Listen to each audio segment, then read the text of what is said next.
এই মুসলমান, আপনি কি মারা যাবেন না এক সময়? যাবেন না? হয়তোবা কোনো গরমকালে আপনি মারা যাবেন, অথবা বর্ষাকালে মারা যাবেন। যেদিন আপনি মারা যাবেন, রূহটা যখন কবজ হবে, দেখবেন অনেক মানুষ ফেলায় তাকায় থাকে, কথা বলতে পারে না।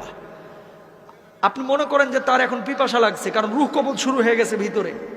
দুনিয়ার সবচেয়ে কঠিন সময় হচ্ছে এই সময়টা, যে সময়টা মানুষের রূহটা কবজ হবে। তখন আপনি যে এই যে মুখে পানিটা ঢেলে দেন, দেখবেন যে পানিটা গিলতে পর্যন্ত পারে না, ঠোঁটের দুই কিনারা দিয়ে ওই পানিটা বের হয়ে যায়। আল্লাহু আকবার। ঠিক ওই সময়টা আপনার স্ত্রী আপনার দিকে তাকিয়ে থাকে, আপনার ছেলে আপনার দিকে তাকিয়ে থাকে, আপনার মেয়ে আপনার দিকে তাকিয়ে থাকে, আপনিও কিন্তু তাদের দিকে তাকিয়ে থাকেন। অনেক কিছু বলতে চান কিন্তু বলতে পারেন না, কারণ আপনার ভেতরে যে জ্বালা তৈরি হয়েছে, এই জ্বালাটা আপনি ছাড়া আর কেউ বুঝতে পারে না, ঠিক কিনা? যখন মালাকুল মাউত রূহটা কবজ শুরু করে, মানুষজন যারা অপরাধী বারবার একটা কথা বলে, ও মালাকুল মাউত, এবারের মধ্যে আমাকে ছেড়ে দাও, আমাকে নিও না, এবারের মধ্যে তুমি আমাকে ছেড়ে দাও, আমাকে নিও না, আমাকে 10টা দিন সময় দাও, 2টা দিন সময় দাও। এই অবস্থায় আমি কবরে গেলে আমি জাহান্নামী হব, আমাকে মাফ করে দাও, আমার রূহটা এখন কবজ করো না। কিন্তু আমার আল্লাহ রাব্বুল আলামিন কি বলছেন? হাত্তা ইযা জাহাদাহুমুল মাউত ক্বালা রাব্বিরজিউন লাআল্লি আ'মালা সালিহান ফীমা তারাকতু কাল্লা। আমার আল্লাহ রাব্বুল আলামিন বলছেন, এই দুনিয়ার মানুষ, তোরকে আমি 60 বছরের জীবন দেই নাই, তোরকে আমি 40 বছরের জীবন দেই নাই, তুই কেন তখন বুঝলি না? কেন সৎ কাজ করলি না? কেন তওবা করলি না? ও মুসলমান, এই রূহ কবজের সময় কষ্ট যন্ত্রণা আপনার আমার হবে না, এই গ্যারান্টি আপনারা দিয়েছে কে? যন্ত্রণা। আল্লাহ নবীর যখন রূহটা কবজ করা হচ্ছে, নবীজির কপালটা বারবার ঘেমে যাচ্ছে। আম্মা যেন আয়েশা বলতেছেন, ইয়া রাসূলুল্লাহ, আপনার কপালটা ঘেমে যাচ্ছে কেন? আল্লাহ নবী বলছে, আয়েশা, আমার বুকের উপরে যেন উহুদ পাহাড়টা চেপে ধরা হয়েছে। আল্লাহু আকবার।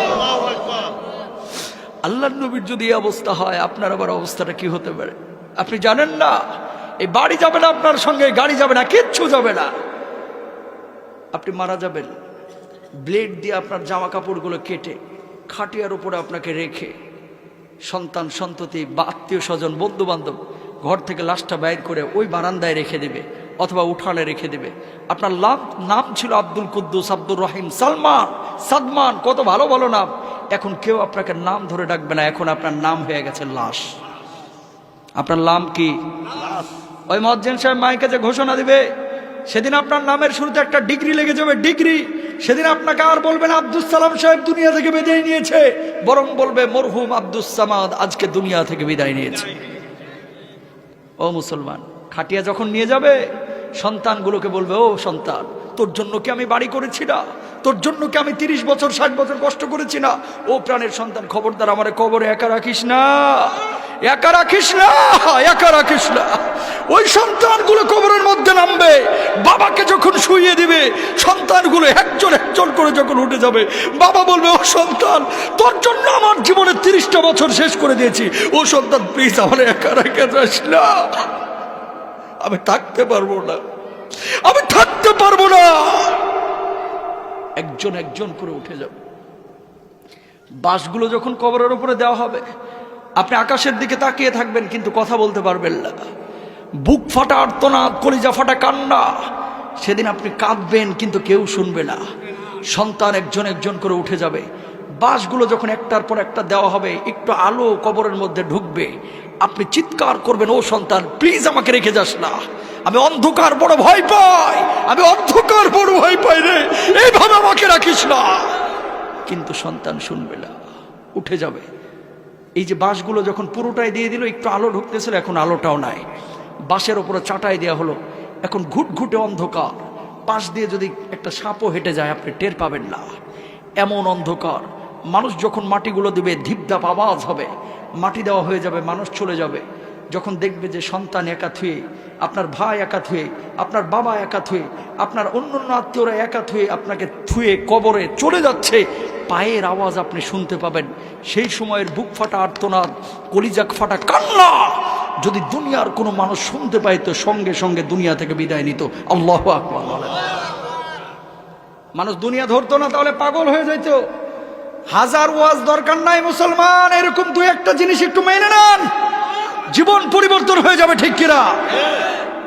ওয়াজ তো জীবনে বহুত শুনেন, আমি অত ভালো বক্তারা, কিন্তু একটা উপদেশ দিলাম, খালি আখেরাতটাকে প্রাধান্য দেন, দুনিয়ার জন্য এত পাগল হয়েন না। মেনে নিলাম আপনি রাষ্ট্রপতি হয়েছেন, আপনি প্রেসিডেন্ট হয়েছেন, বাংলাদেশের জনক হয়েছেন, বাংলাদেশের মালিক আপনি হয়েছেন, আল্লাহরে আপনি পান নাই, কোনো লাভ আছে? কথা কয় না। আপনি বাংলাদেশের কিচ্ছু না, একজন রিক্সাওয়ালা, একজন ফকির, কবরে গেছেন, আল্লাহরে আপনি পেয়ে গেছেন। আপনার চাইতে সফল মানুষ আর কেউ নাই। কথা বলেন। সুতরাং দুনিয়ার সব কিছু পাইলেন কিন্তু আল্লাহরে পাইলেন না, কিচ্ছু লাভ নাই। দুনিয়ার কিচ্ছু পাইলেন না কিন্তু আল্লাহরে পেয়ে গেছেন, আপনি দুনিয়ার বুকে সব চাইতে বড় সফল, ঠিক কিনা ভাইরা আমার? তাহলে 2 নাম্বার আক্ষেপ হবে, হায় যদি দুনিয়ার বুকে আমি কোনো নেক কাজ করতে পারতাম। এবার 3 নাম্বার আক্ষেপটা কি করবে আল্লাহ তাআলা কোরআনে কি বলছে খেয়াল করুন। সূরা হাক্কা আয়াত নাম্বার 27 আল্লাহ রাব্বুল আলামিন বলছেন 3 নাম্বার আক্ষেপ ওই দুনিয়ার মানুষ করবে, ওয়া আম্মা মান উতিয়া কিতাবাহু বিশিমালিহি ফায়াকুলু ইয়া লাইতানি লাম উতা কিতাবিয়া ওয়া লাম আদরি মা হিসাবিয়া ইয়া লাইতাহা কানাতিল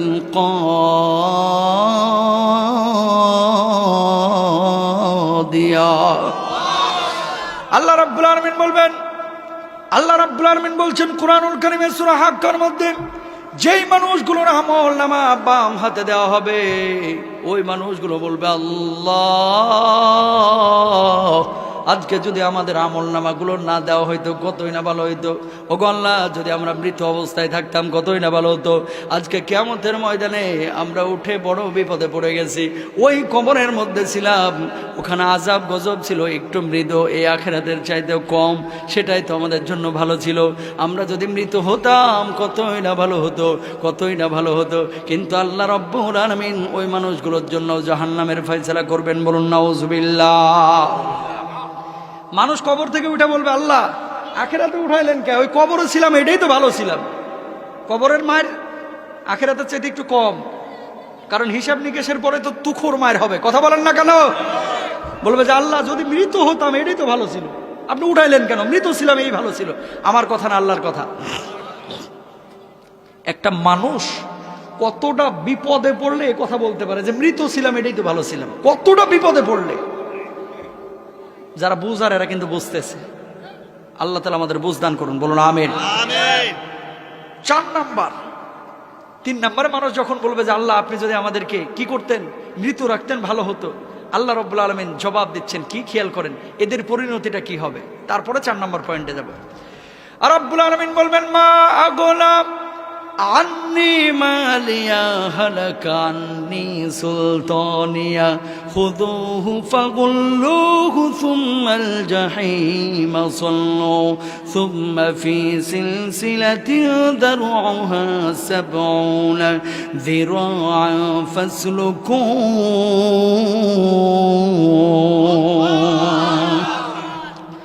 ওই মানুষগুলো আল্লাহ রাব্বুল আলামিনকে বলবে, আল্লাহ দুনিয়ার বুকে অনেক সম্পদ রেখে এসেছিলাম, আমি বড় পয়সাওয়ালা ছিলাম, এই পয়সা তো আমার আজকে কোনো কাজে লাগলো না। মানুষগুলো বলবে, আল্লাহ আমি বড় ক্ষমতাবান ব্যক্তি ছিলাম, ক্ষমতাধর ব্যক্তি ছিলাম, লিডার ছিলাম, আজকে তো এই লিডারগিরি এখানে কোনো কাজে লাগছে না। আল্লাহ রাব্বুল আলামিন তখন ফেরেশতাদেরকে বলবেন, ও ফেরেশতারা ওই মানুষগুলোর গলায় ঘাড়ে শিকল লাগাও। ওই শিকল লাগানোর পরে আল্লাহ রাব্বুল আলামিন 70 গজ দীর্ঘ শিকল বেঁধে ফেরেশতাদেরকে বলবে জাহান্নামের মধ্যে নিক্ষেপ করো, বলুন নাউজুবিল্লাহ।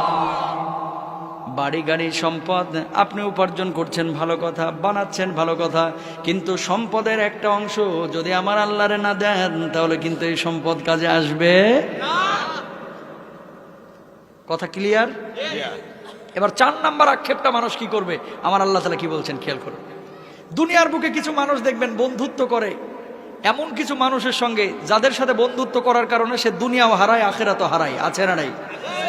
কিছু মানুষের সঙ্গে যদি বন্ধুত্ব করা হয় তাহলে আল্লাহর কথা মনে পড়ে, বন্ধুত্ব করলে নবীর কথা মনে পড়ে, তার চেহারার দিকে তাকাইলেই ভালো কাজ করতে মন চায়, তার সঙ্গে চললে নামাজ শেখা যায়, রোজা শেখা যায়, কোরআন শেখা যায়। আর কিছু বন্ধু আছে যার সঙ্গে চললে নিজেও গাঁজা খায়, ওই বন্ধু বন্ধুরে গাঁজা খাওয়া শেখায়। কথা কয় না রে? সৎসঙ্গে সর্ববাস, অসৎ সঙ্গে সর্বনাশ। ভালো মানুষের সঙ্গে চললে আপনি ভালো থাকবেন, খারাপ মানুষের সঙ্গে চললে আপনি খারাপ হয়ে যাবেন। সঙ্গ দোষে লোহা ভাসে, একটা কথা বলে না? প্রিয় ভাইরা আমার, কেউ যদি মদখোরের সঙ্গে চলে, ওই একদিন চলতে চলতে এরও কিন্তু 1 ফোঁটা 2 ফোঁটা মদ খাওয়াইতে এরাও কিন্তু মদখোর বানায় ফেলায়। সিগারেট যারা খায়, এই সিগারেট খোর বন্ধুদের সঙ্গে চলতে চলতে কয়, দোস্ত আরে বেটা কোনোদিন খাইস না, 31 নাইটে 1 রাত খাইলে কি হয়েছে, খা, সবাই খাইতেছে, একটু খা না, কি হয়েছে? ওই একটা টান মারে, দ্বিতীয় দিন আবার বলে, দোস্ত কালকে তো খাইছো, কেমন লাগছে? দোস্ত ভালোই লাগছিল, মাথাটা ঝিমঝিম ছিল, পরে মাথাটা খুলছে, আরেকটা খা তাইলে। এ খাওয়ার পরে আরেকটা খা, এইভাবে খাইতে খাইতে খাইতে এরপর বাপের পকেট মারা শুরু করে এখন একটা প্রফেশনাল সিগারেট কোম্পানির সভাপতি। কথা বলেন না কেন? মানে সঙ্গ দোষে লোহা ভাসে। কিয়ামতের ময়দানে আল্লাহ রাব্বুল আলামিন বলতেছেন, এই মানুষগুলো আক্ষেপ করবে, হায় রে যদি ভালো মানুষের সঙ্গে বন্ধুত্ব করতাম কতই না ভালো হইতো, আল্লাহ ওয়ালাদের সঙ্গে, নামাজিদের সঙ্গে বন্ধুত্ব করলে কতই না ভালো হতো। আল্লাহ তাআলা কি বলছেন খেয়াল করুন। আর রাব্বুল আলামিন বলছেন, ইয়া ওয়াইলাতা লাইতানি লাম আত্তাখিযু ফুলালান খলিলা।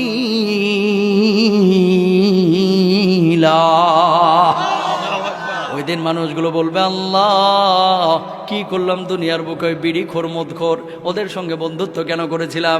আমি যদি নবীওয়ালা মানুষদের সঙ্গে বন্ধুত্ব করতাম, আজকে আমার হাসরটা হইতো নবীওয়ালা মানুষদের সঙ্গে।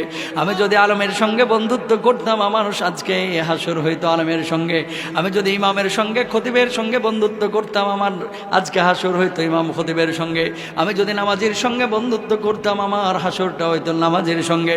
ও আল্লাহ, আমি বুঝি নাই, আমার সুযোগ দেন, আমার সুযোগ দেন। দুনিয়ার বুকে ফিরে গিয়ে আমি এবার ভালো মানুষের সঙ্গে বন্ধুত্ব করব। আল্লাহ বলবে, বান্দারে দুনিয়ার বুকে 60 বছর 70 বছরের জীবন দিয়েছিলাম, তখন বুঝলি না। ইমামের ওয়াজ শুনলি, খতিবের ওয়াজ শুনলি, বক্তার ওয়াজ শুনলি, তারাও বলেছিল, মানলি না। আজকে তোর আর সুযোগ নাই, যা যা যা জাহান্নামে চলে যা। বলুন নাউজুবিল্লাহ। খালি তো বাস দেন আলিমদেরকে, কোরআনওয়ালাদেরকে, সব খারাপ শুধু হুজুরি, আর সব ভালো মানুষ আপনারা। এরকম ভাবসাব ঠিক কিনা? যে পৃথিবীর বিকয়ে সবচেয়ে নিকৃষ্ট মানুষ যেন এখন হুজুররা। শোনেন, এই হুজুররা আছে বলে পৃথিবী টিকে আছে। কথা বলেন। আপনার বাপ হুজুরে ভালোবাসতো, আপনার দাদাও ভালোবাসতো, আপনি বাসেন না। কারণ কি? আপনি বুদ্ধিজীবী, নিচের বুদ্ধি এখন মাথায় উঠছে, এর লাগে চান্দিটা খালি হয়ে গেছে। কথা বুঝেন নাই? এমন বুদ্ধি যে মাথার চুল একটাও মাথার উপরে থাকতে পারে নাই। পরে কোরআন নিয়ে সমস্যা, হাদিস নিয়ে সমস্যা, হুজুর নিয়ে সমস্যা, ওয়াজ মাহফিল বাংলাদেশে কেন হচ্ছে এটা নিয়ে এখন বলে সমস্যা। যাত্রাপালা গান শেষ হয়ে যাচ্ছে, ওয়াজ মাহফিল বেড়ে যাচ্ছে। আরে বেটা, ওয়াজ মাহফিল বাড়ছে বলে মদখোর বাংলাদেশে কমতেছে। ওয়াজ মাহফিল বাড়ছে বলে যুবকরা মসজিদ মুখে হচ্ছে, ঠিক কিনা? ওয়াজ মাহফিল বেড়েছে বলে যুবকরা বাপ মার খেদমত করছে। এই ওয়াজ মাহফিল যদি না থাকে, তোর মতো মানুষগুলোকে তোর সন্তান লাঠি মেরে বৃদ্ধাশ্রমে রাখবে। কথা সত্য না মিথ্যা? এই ওয়াজগুলো শুনেই কিন্তু বাচ্চারা কান্দে, যুবকরা কান্দে। আজকে মোবাইলগুলোতে ওয়াজ শোনার কারণে কি হয়? যুবকরা দাঁড়িয়ে রাখছে, নামাজি হচ্ছে। বাপ মাকে আগে বেল দিত না, পাট্টা দিত না, এখন যুবকরা বাপ মার খেদমতো করছে। কথা বলেন। আপনারা শুধু কি খুশি করার লাগে ঠিক বলছেন না বাস্তবতা আছে? বাস্তবতা আছে না? আপনি বিশ্বাস না হলে আপনাকে চ্যালেঞ্জ করলাম, আমি চ্যালেঞ্জ করলাম আপনারে, আমি প্রস্তুত, আপনি চ্যালেঞ্জ গ্রহণ করেন। কালকে কুমিল্লা ক্যান্টনমেন্ট যান, ক্যান্টনমেন্ট থেকে শুরু করে এদিকে আপনার একেবারে মুরাদনগর পর্যন্ত, ওই যে মেন রাস্তা আর কি, আপনি যাবেন বিশ্ব রোড, অটো নেবেন বা সিএনজি নেবেন বা রিক্সা নেবেন বা বাসে উঠবেন, দুই পাশে একটা ছেলেকে রেখে দেবেন যারা অপ্রাপ্তবয়স্ক, বা আপনি দেখেন না কয়টা মহিলা হাইটা যায়, গুনবেন কয়টা, যে 1 2 3 4 5, দেখবেন যে এই 15-20 কিলোমিটারে আপনি 300 350 400 মহিলা পাইতে পারেন। গুনতে বলতেছি কেন? 400 মহিলা যদি এখন রাস্তাঘাটে পান, দেখবেন 300-র উপরে মহিলা তারা হিজাব করতেছে। কথা বলে না রে? এখন কিন্তু বেগানা নারী আগের চাইতে কম। যারা আছে একেবারে উলঙ্গ এলোমেলো চলাফেরা, এগুলো সব জামানায় থাকে, আল্লাহ রাসূলের জামানায়ও ছিল। কিন্তু আগের চাইতে হিজাবের সংখ্যা কমছে না বাড়ছে? আরো জোরে বলেন, কমছে না বাড়ছে? আগে মহিলারা আমল করতো, যা খুশি যেটা বলছে, বাপে বলছে দাদাই বলছে এটাই মানত। আর এখন মহিলারাও মাশাআল্লাহ এমন মাসালা মাসাইল জানে যেটা আপনিও জানেন না। কারণ কি, সারাদিন বসে বসে আমার মিজানুর রহমান আজহারী ভাইয়ের ওয়াজ শুনে, কথা কয় না, সারাদিন বসে বসে আহমদুল্লাহ ভাইয়ের ওয়াজ শুনে, সারাদিন বসে বসে আব্বাসী হুজুরের ওয়াজ শুনে, বিভিন্ন হক্কানি ওলামা ইকরামের ওয়াজ শুনে, ওয়াজ শুনতে শুনতে শুনতে শুনতে আমার মা বোনেরা বুঝে গেছে যে সত্য আসলে এটাই, শান্তি আসলে ইসলামই আছে, শান্তি আসলে কোরআনেই আছে। এতদিন ছিলাম ভুলে, এখন আসছি সঠিক পথে। এটা নিয়ে যদি কারো চুলকানি হয়, ওর চুলকানিতে ও মলম লাগাক, আমার কোরআনে আমার ইসলামে ও কখনো ঢুকতেও পারবে না। আল্লাহ হেদায়েত দান করুক, দোয়া করি। কিন্তু কোরআন নিয়ে ওয়াজ মাহফিল নিয়ে এরকম কটাক্ষ বাংলার মানুষ বরদাস্ত করবে না। ওয়াজ মাহফিল যুবকগুলোকে সোনালী মানুষ বানায়, শুদ্ধ বানায়। ওয়াজ মাহফিল ডাকাত বানায় না, ওয়াজ মাহফিল সুদখোর বানায় না, ওয়াজ মাহফিল ঘুষখোর বানায় না। ওয়াজ মাহফিল মানুষকে মানুষের অধিকার ছিনিয়ে নিয়ে এসে আইল ঠেলে জমি দখল করতে শেখায় না। ওয়াজ মাহফিল একজন মানুষকে সোনালী মানুষে রূপান্তরিত করে, তাই না ভাই? এবার আসেন, তাহলে বন্ধুত্ব করতে হবে এমন মানুষের সঙ্গে, যার সঙ্গে বন্ধুত্ব করলে কিয়ামতের ময়দানে ওই বন্ধু নিজেও জান্নাতে যাবে। আমার ব্যাপারেও আল্লাহর কাছে কিছু বলবে যে আল্লাহ, ও আমার বন্ধু ছিল, আমি তো জান্নাতে যাচ্ছি, আল্লাহ আপনি তারও একটু আমার সঙ্গে পাঠায় দেন। আল্লাহ যদি কবুল করে জান্নাতে দিতেও পারেন, ঠিক কিনা? তাহলে 4 নাম্বার, বন্ধুত্ব কিন্তু গাঁজাখোরের সঙ্গে করা যাবে না। বন্ধুত্ব কিন্তু সুদখোর, ঘুষখোর, জেনাবাজ, এদেরকে দাওয়াত দিবেন, এদেরকে দূরে ঠেলে দিবেন না, দাওয়াত দিবেন, কিন্তু মাখামাখি অন্তরঙ্গ দোস্ত হওয়া যাবে যাবে। দেখেন আল্লাহ তাআলা কত সুন্দর করে কোরআনে কি বলেছে। 5 নম্বরে মানুষজন আক্ষেপ করবে আল্লাহ, খেয়াল করে দেখেন কি বলবেন, ইয়া লাইতানা আতানাল্লাহ ওয়া আতানার রাসূল। ওই মানুষগুলো যখন দেখবে ওই কিয়ামতের ময়দানে এক শ্রেণীর মানুষকে আল্লাহ রাব্বুল আলামিন জান্নাতে দিয়ে দিচ্ছেন আর এক শ্রেণীর মানুষকে জাহান্নামে দিয়ে দিচ্ছেন, তখন মানুষগুলো আফসোস করবে আর বলবে, হায়, দুনিয়ার বুকে যদি আমি মুহাম্মদ সাল্লাল্লাহু আলাইহি ওয়াসাল্লামের আদর্শ অনুসরণ করতাম কতই না ভালো হইতো, আদর্শ অনুসরণ করতাম কতই না ভালো হইতো। আমি দুনিয়ার বুকে নেতার কথা শুনে দৌড়াদৌড়ি করেছি, নামাজ পড়ি নাই, রোজা করি নাই, হজ করি নাই, নেতার চামচামি করতে করতে আমার জীবনটা শেষ হয়ে গেছে। ভোটের মিছিল করতে করতে আসরের খবর নাই, জোহরের খবর নাই, মাগরিবের খবর নাই, এশারের খবর নাই, ফজরের খবর তার আগেই নাই। কথা বলেন। আল্লাহ রাব্বুল আলামিন যখন জিজ্ঞেস করবে, বান্দা কেন তুই নামাজ পড়লি না, কেন তুই শিরিক করলি, কেন তুই বিদআত করলি, কেন তুই আমার গোলামি স্বীকার করে নিলি না, ওই মানুষগুলো তখন আল্লাহ রাব্বুল আলামিনকে জবাব দিবেন। খেয়াল করেন কি জবাব, ওয়াকালু রব্বানা ইন্না আতানা সাদাতানা ওয়া কুবারানা ফাআদাল্লুনা সাবিলা।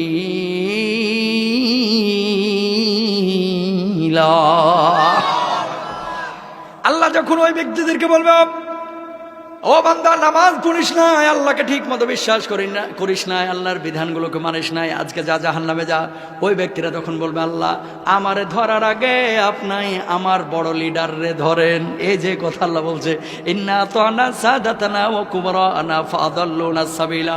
আমার লিডার আমারে জোহরের নামাজ ঠিক মতো পড়তে দেয় নাই, আমার লিডার আমারে নামাজ শিখায় নাই, আমার লিডার আমার আল্লাহরে চিরায় নাই।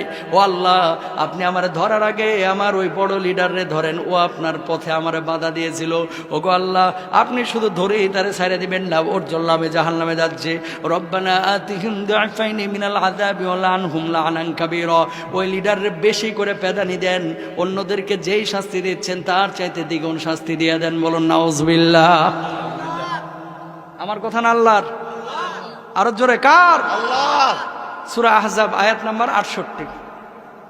আল্লাহ বলতেছে, যখন ওই অপরাধীদেরকে ধরা হবে যে নামাজ পড়িস নাই কেন, আল্লাহরে বিশ্বাস করিস নাই কেন, কেন তুই সুদ ছাড়িস নাই, কেন তুই ঘুষ ছাড়িস নাই, কেন মানুষের হক নষ্ট করেছিস, কেন আল ঠেলে জমি দখল করেছিস, তখন মানুষ বলবে, আল্লাহ আমি তো নিজে নিজে করি নাই, আমার নেতা আমারে বলছে 20,000 টাকা লোভ দেখায় যে ওরে মার, 20,000 দেবো। কয় হাজার? 20,000। কয় বেটা মার, বাকিটা আমি দেখবো, আছে না নাই? আল্লাহ বলবে যে আল্লাহ আমার ধরার আগে ওই বাটপাড্ডারে আগে ধরেন। আসেনি? কুমিল্লা নাই, অন্য এলাকায় আছে। এরপরে 6 নম্বর, আল্লাহ রাসূল সাল্লাল্লাহু আলাইহি ওয়াসাল্লাম না, স্বয়ং আল্লাহ রাব্বুল আলামিন বলছেন রাসূলের অনুসরণ। দেখেন কি বলতেছেন, ওয়ায়াউমা ইয়া'আদ্দু যালিমু আলা ইয়াদাইহি ইয়াকুলু ইয়া লাইতানি ইত্তাখাযতু মা'আর রাসূলি সাবিলা। জালিমরা সেদিন হাত কামড়াবে, হাত হাত কামড়াবে আর বলবে হায় যদি মুহাম্মদুর রাসূলুল্লাহ সাল্লাল্লাহু আলাইহি ওয়াসাল্লাম যা কিছু এনেছে সেগুলো মেনে নিতাম তাহলে কতই না ভালো হতো, আজকে আল্লাহর জান্নাতে চলে যেতাম। বলুন সুবহানাল্লাহ। আল্লাহ রাব্বুল আলামিন বলছেন ওয়ামা আতাকুমুর রাসূলু ফাখুযুহু ওয়ামা নাহাকুম আনহু ফান্তাহু।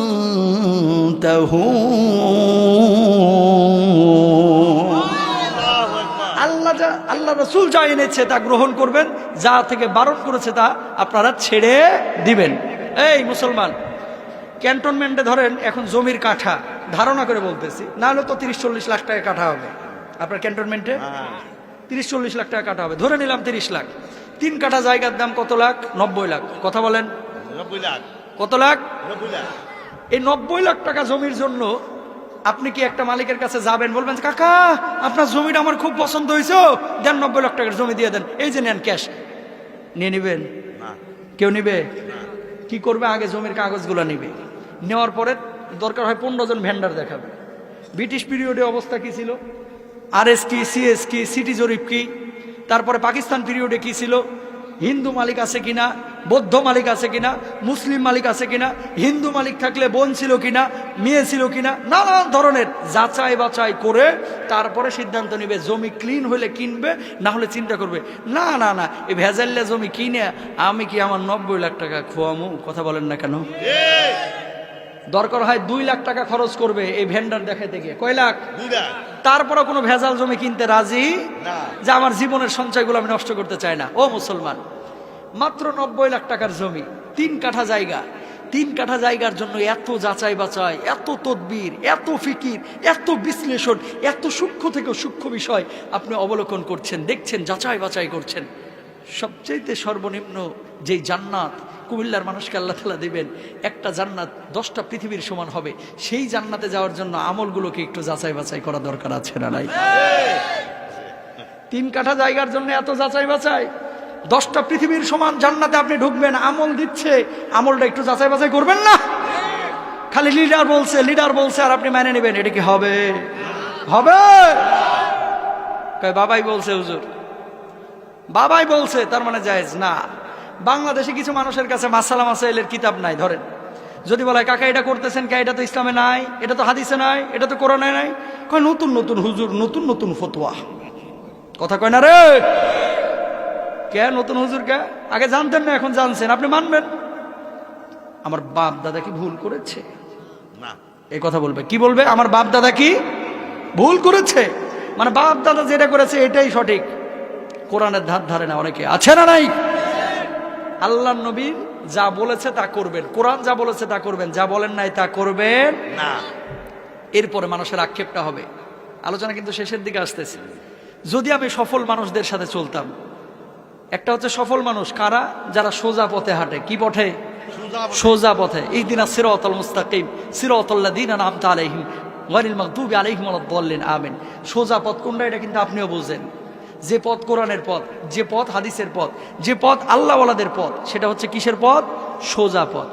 আপনি এখন আল্লাহওয়ালাদের পথে নাই হাইটা আপনি হাঁটলেন, ওই সমস্ত বুদ্ধিজীবী যারা আল্লাহরে বিশ্বাসী করে না তাদের পথে আপনি বাঁকা পথে হাঁটলেন। কথা বলেন। এই কথা আল্লাহ রাব্বুল আলামিন বলছেন, ওয়ালা ইন আসাবাকুম ফাদলুম মিনাল্লাহি লা ইয়াকুলান্না কাল্লাম তাকুম বাইনাকুম ওয়া বাইনাহুম মাওয়াদ্দা ইয়া লাইতানি কুনতু মাহুম ফাফুজা ফাওজান আযীমা। আরে এই সমস্ত বুদ্ধিজীবী, এদেরকে দুনিয়াতে আমরা মনে করতাম না জানি কি হুমরা সুমরা রে, এখন আখিরাতে দেখতেছি এগুলা ইঁদুরের মতো গর্তে ঢুকে রইছে। আছে না নাই? আখিরাতে এগুলোর কোনো বিল নাই, বেল নাই। আখিরাতে লিডার হবে তারা যারা কোরআনওয়ালা, ঠিক কিনা? সুতরাং কোরআনওয়ালাদের সঙ্গ দেওয়া দরকার আছে না নাই?